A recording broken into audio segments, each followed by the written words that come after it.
आज का हमारा मसला होगा, आदमी जो कुछ बोलता है वही काटेगा। हम देखते हैं कि अगर हमने कुछ फसल को बोया है, जो फसल का बीज हम खेत में बोते हैं वही काटते हैं। कुछ बीज बोकर, जो बीज बोते हैं जब वो बड़ा होता है, फल लगता है, तो हम ये नहीं कह सकते कि इसके इस पौधे से, इस दरख्त से भी और फल हो रहे हैं। जो कुछ बोते हैं वही हम काटते हैं। लेकिन हम जो इंसान है ना, कभी मानने के लिए तैयार नहीं। अगर माँ बाप को कहते हैं कि आप अपने बच्चों को कलाम की तरबियत दें, खुदा की घर लेकर जाएं, तो माँ बाप कहता है कि बच्चे हमारे कहना नहीं मानते। बच्चों को कहते हैं तो बच्चे जो है कि आगे से और स्टोरी बता देते हैं। तो आज की बड़ी गहरी बातें, इसको हम सीखने वाले हैं। ये हमारे घरों के अंदर क्यों ये प्रॉब्लम आ रही है? हम क्यों अपनी औलाद से परेशान हैं? हम क्यों अपनी नस्लों से परेशान हैं? हमारे नौजवान बेटे नशे पे, बुत परस्ती पे, बुरे कामों पे लगे हुए। हमारी नौजवान बेटियां जो है वो भी घरों के अंदर बुरे कामों पे, रात दिन मोबाइल, हर गलत काम के ऊपर। आज हम इसको सीखेंगे कि इसकी वजह क्या है। गलत काम रात दिन के मोबाइल पे जो लोग देख रहे हैं आज, मैं नौजवान नस्ल को भी कहूंगा कि आज इस बात को गौर से सुन लीजिए। मैं जब इस मैसेज को तैयार कर रहा था तो मैं देख रहा था कि आज का इंसान जो है ना, 20 साल या 30 साल पहले कोई काम किया होता है ना, वो भूलता नहीं है, कि भूल जाता है। सो वो लोग भी सुन लीजिए जो कहते हैं कि हम दुआ करते हैं ना, तो हमारी जब दुआ करना शुरू करते हैं तो हमें कोई ख्याल आना शुरू हो जाते हैं, हमें कोई बात याद आती है तो दुआ हमारी रह जाती है।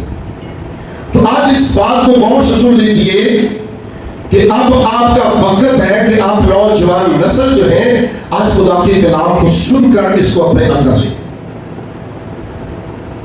होता यह है कि आदमी जो कुछ बोएगा वही, इसका मतलब है कि अगर किसी ने गलत काम कोई कर लिया है ना जवानी, तो बुढ़ापे में भी जब आ जाएगा ना वो शख्स, उसको वो काम नहीं बोलेगा। क्या बोल सकता है? तो गलत काम तो कभी बोल नहीं सकता, अच्छे काम तो वैसे इंसान बोल जाता है। गलत काम किया अगर किसी नौजवान ने या नौजवान बेटी ने, तो मैं आपको बताऊं, अगर वो तौबा भी कर लेता है ना, तो जब वो दुआ में ठहरता है तो वो गुनाह उसके आगे आता है, बार बार उसकी नजरों के आगे आता है, तो उसकी जो दुआ है वो रुक जाती है, जितनी मर्जी कोशिश है। मैं आज उन बच्चों को, नौजवानों को, नौजवान बेटियों को ये बताना चाहता हूं कि अगर कोई खुदा का कलाम सुनती है या सुनता है, तो कोशिश कीजिए कि जितने गुनाह कर लिए हैं, जितनी खताएं कर ली है, यही काफी है। आगे आज तौबा की तरफ आए, ताकि आप देख लीजिए हमारी नस्लें आज बर्बाद और तबाह होती जा रही। ये जो गलत काम, गलत महफिल हमें लेकर बैठ जाती है, झूठ हर गलत काम के अंदर चलता है। सुबह आज आपको बताना चाहता हूं, फिर जैसे जैसे हम बड़े होते हैं, जवान होते हैं, शादी होती है, बूढ़े होना शुरू होते हैं, सुबह जो कुछ हमने बचपन से, जवानी से बोया होता है वो फिर आगे काटती है। कैसे? फिर वो हमारी नस्लें को काम करना शुरू कर देती है। वही काम जो हमने किए होते हैं, हमारी नस्लें वही काम करना शुरू कर देती है। फिर हम पछताते हैं, हम कहते हैं कि हमने तो कभी ऐसा काम नहीं किया, हमारे बच्चे को बुरे काम पे ला गए। फिर प्रॉब्लम है कहीं। बाइबल में जब हम देखते हैं तो लिखा है कि तेरे बाप दादा की बदकारी की सजा तुम्हें दूंगा, तुझे और तेरी तीसरी और चौथी पुश्त तक, नस्ल पे नस्ल। सो मैं आज कलीसिया आपको यह सिखाने की कोशिश करूंगा कि आप चाहे जितने भी आप खताएं, गलतियां, गुनाह कर चुके हैं, आप बाज आ जाइएगा, ताकि आपकी नस्लें, जैसे हमारी पता नहीं कहां से नस्ल शुरू हुई है। सो आज मैं आपको बताना चाहता हूं कि हम जब अपनी नस्ल से अपनी फैमिली को देखते हैं, अपने खानदान को देखते हैं तो हमें रोना आता है कि वो बदलने का नाम ही नहीं ले रहे। बल्कि होता यह है कि जब आप जो बदल गए हैं, आप खुदा के कलाम को सुनते हैं, आप जब ऐसे लोगों को कलाम सुनाना शुरू करेंगे, वो आगे से आपके गले पड़ जाएंगे। क्यों? कि वो अपने बाप दादा की जो उन्होंने बोया हुआ है ना, वो फसल काट रहे हैं, लेकिन हम उनको बुरा कह रहे हैं। तो मैंने पिछले एतवार को बच्चों पर इसीलिए कलाम दिया था कि आप अपने बच्चों को किस तरह झूठ सिखाते हैं, किस तरह अपने बच्चों को गलत कामों पे लगाते हैं। तो आज भी मैं आपको बताना चाहता हूं कि आपकी नस्लें क्यों बिगड़ चुकी है। फिर जब बूढ़े हो जाते हैं ना, वही फसल काट दिया जो बोई होती है। समझ आ गई मेरी बात? जो कुछ आदमी बोएगा वही काटेगा। मैं आपको बताना चाहता हूं, अगर किसी ने गलत काम एक भी कर लिया है ना, वो बुढ़े जब तक बुरा नहीं हो जाता, वो काम गलत आपकी आंखों के सामने रहेगा, आपके दिमाग में चलता रहेगा। आप ये बिल्कुल मत सोचें कि हमने गलती कर ली है, ये तो काम खत्म हो गया। नहीं, गलती कहां तक जाएगी? कब्र तक। कब्र तक वो गलती आपके साथ जाएगी। नौजवान बेटियों, आज आप देख रहे हैं हर घर के अंदर माँ बाप परेशान है, लेकिन बोया किसने? खुद माँ बाप ने। हम अपने बच्चों को गलत रास्तों में खुद लेके जाते हैं, बोलते हैं जो काटे वही है। जब बच्चे हमारी नस्लें बड़ी हो जाती है, वो भी वहां का रास्ता अपना लेती है जहां हम लेकर जाते हैं। भाई आपका खुदा जिंदा खुदा है, तो जिंदा खुदा के आगे झुकना उसको अच्छा लगता है।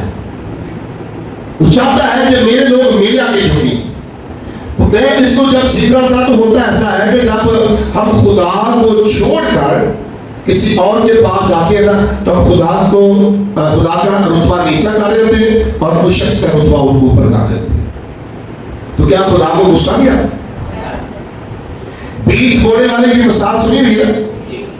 जैसी जमीन के ऊपर जैसा बीज बोता है ना, वैसे ही काटेगा।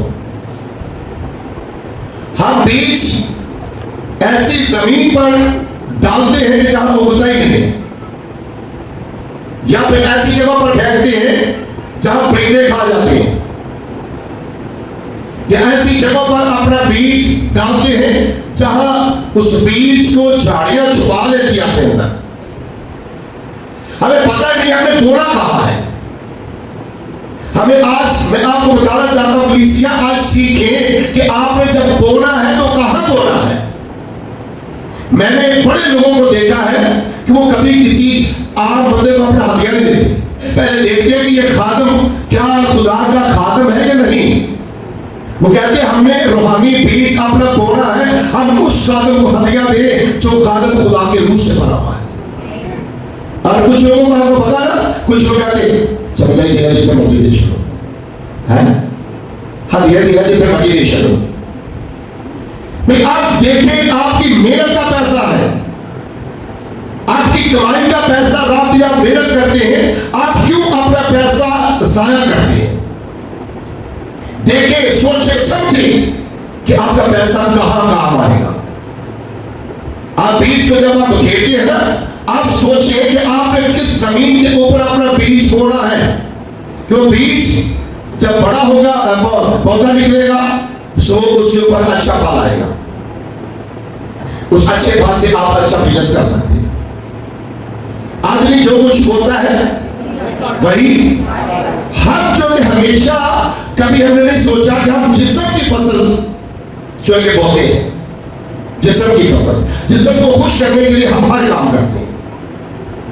जिस्म की फसल जो बोता है ना, वो क्या करेगा? आइए एक हवाला देखते हैं।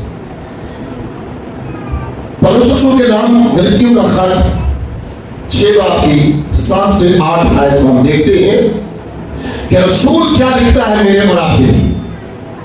सो जिस्म की फसल जो बोते हैं ना, वो जिस्म की फसल बोने वाले क्या हो जाएंगे, काटेंगे क्या वो। आज हमें सीखना है कि हम हमेशा रूह की क्या बात करें। जिस्म बनाया गया है, मट्टी से लिया गया है, मट्टी में फिर लौट जाएगा। जिस्म में फिरदौस में नहीं जाना, फिरदौस में क्या जाएगा? हमारी रूह जाएगी। हमने रूह को बचाना है, और जिस्म पाक ना होगा तो रूह कैसे बचेगी? लिखा है कि रसूल कहता है तुम खुदा का मक़दिस हो, तुम खुदा का घर हो, खुदा का रूह तुम्हें बसा हुआ है। हम हर वक्त हमेशा जिस्म की ख्वाहिशों को पूरा करते हैं। जिस्म की ख्वाहिशें हैं क्या? हर वक्त हम यही सोचते हैं। बड़ी ऐसे सख्त बातें हैं। फिर आपको कहना चाहता हूं, कोशिश कीजिए आज इस कलाम को अपने साथ लेकर जाइए, इसको जरा इशारों में समझते जाएं कि आपने क्या करना होगा। आइए इस हवाले को देखते हैं। फरेब ना खाओ। रसूल कहता है फरेब, अच्छा एक दूसरे को कहें जरा फरेब ना खाओ। कहें अपने साथ वाले को फरेब ना खाओ, अपने साथ वाले को फिर कहिए जरा शाबाश। आज से बाद फरेब नहीं खाना, ठीक है? धोखेबाज बड़े आते हैं आपके पास, फरेबी बड़े आते हैं, लालची बड़े आते हैं, झूठे बड़े आएंगे आपके पास, लेकिन रसूल क्या लिखता है? फरेब।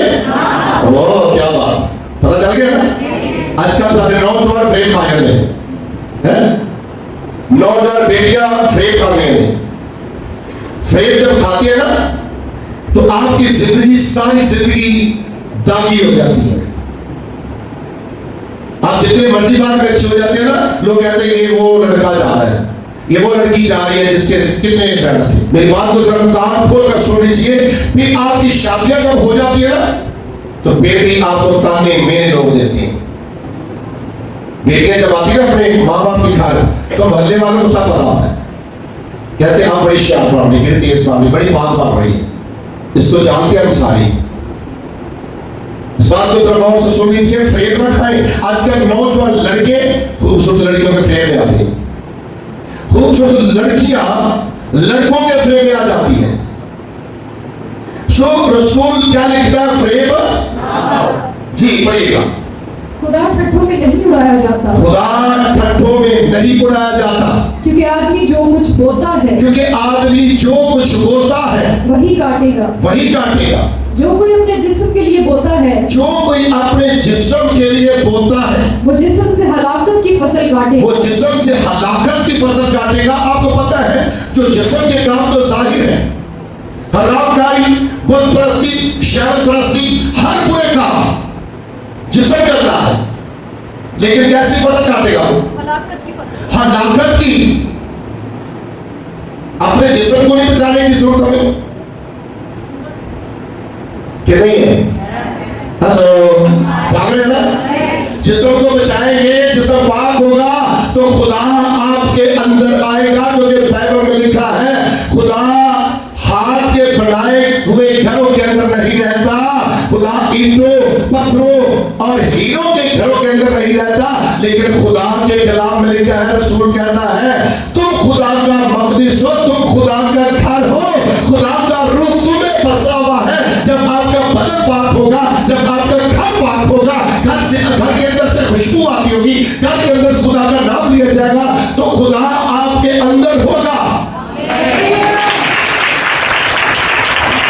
आज हमारे अंदर खुदा क्यों नहीं आता? हमारा घर पाक है, हमारा बदन पाक है, हम जिस्म को तो पाक रखते नहीं है। अगर खुदा का घर ही पाक है तो खुदा कहाँ है? जाग रहे हैं? सो रहे नहीं है? खुदा कहाँ आता है? पाक जगह पे या पाक पे? खुदा पाक है, वो पाक जगह पर आता है। जी पढ़िएगा। और जो रूह के लिए बोता है, और जो रूह के लिए बोता है, वो रूह से हमेशा की जिंदगी की फसल काटेगा। वो रूह से हमेशा की जिंदगी की फसल काटेगा। आमीन। आमीन। तो किसके लिए बोला है? जिस्म के लिए, रूह के लिए? जिस्म के लिए अच्छा बोला है, जिस्म के लिए भी अच्छा बोला है। आपका जिस्म पाक होना चाहिए, आपका बदन पाक होना चाहिए। बदन के लिए भी बोएंगे।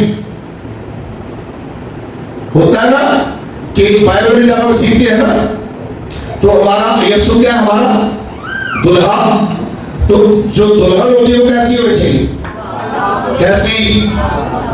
अगर दुल्हन ठीक नहीं है, जवानी में उसने गलत काम किए हैं तो दूल्हा को पता चल जाए तो फिर तलाक दे देगा, छोड़ देगा। और इसी तरह ये जो मेरा और आपका दूल्हा है ना, और टूटी फूटी दुल्हन को साथ ही लेकर जाएगा। किसको लेकर जाएगा? जो पाक और साफ है। तो कैसा बीज बोना है? आदमी जो कुछ बोएगा वही काटेगा। तो क्या करना इसके बाद? अगर किसी ने वो गलतियां कर ली है तो आज माफी मांगे, अच्छी बात है। आदमी जो कुछ बोएगा वही काटेगा। मेरी बात की समझ आ गई? जितने गुनाह आदमी करता है ना जी, आप जरा गौर से सुनिए, जितने भी गुनाह आदमी करता है उसकी आंखों के सामने रहते हैं। आप चाहे उसके बाद रोजा रख ले, दुआ में ठहर जाए, खुदा की घर आए, कलाम सुने, लेकिन आपको प्लीज कलाम नहीं सुनने देगा। बड़े लोग आपने देखा होगा बैठे खुदा के घर के अंदर होते हैं, लेकिन सोच कहीं और होती है, किसी और सोच में डूबी होती है, सोच कुछ और रहती है, ठीक है। लेकिन जब आप खुदा में होंगे ना, तो आपको जब कहा जाएगा आओ हम खुदा के घर चले, जैसे स्कूल में लिखा है, मैं खुश होया जब में आंखन लगे कि आओ यहोवा दे घर चले। आपको पता है कुछ लोगों का कहते हैं ना आओ हम खुदा के घर चले, वो बड़ी खुशी के साथ जाते हैं। कुछ लोगों का कहते हैं ना आओ हम खुदा के घर से, और बड़ी दफा गए तो कुछ मिलता ही नहीं। मूर्खों ऐसा नहीं है, मूर्ख लोग ऐसी बातें करते हैं, पागल लोग ऐसी बातें करते हैं। जिनको पता है ना जो खुदा के दीवाने हैं, वो तो वैसे ही उनको नींद नहीं आती साना, उनको पता तो सवेरे एतवार है, हम नहीं सोएंगे। वो सर रात अपने खुदा के साथ बातें करते हैं, वो खुदा के लिए बोलते हैं और फिर खुशी की फसल काटेंगे। इस दुनिया को छोड़कर जाएंगे तो हमेशा की जिंदगी के अंदर दाखिल हो जाएंगे। आदमी जो कुछ बोएगा वही काटेगा। किसी के फ्रेम में है बच्चों, किसी के फ्रेम में नहाना, किसको कह रहे हैं? मुझे, आपको, किसको? किसको? क्या कह रहे हैं रसूल? ऐ बच्चों, किसी के फ्रेम में ना आना, ताकि आप गुमराह न हो जाए। आप खुदा की कलाम को सुना करें, पढ़ा करें, ताकि खुदा आपके साथ रहे।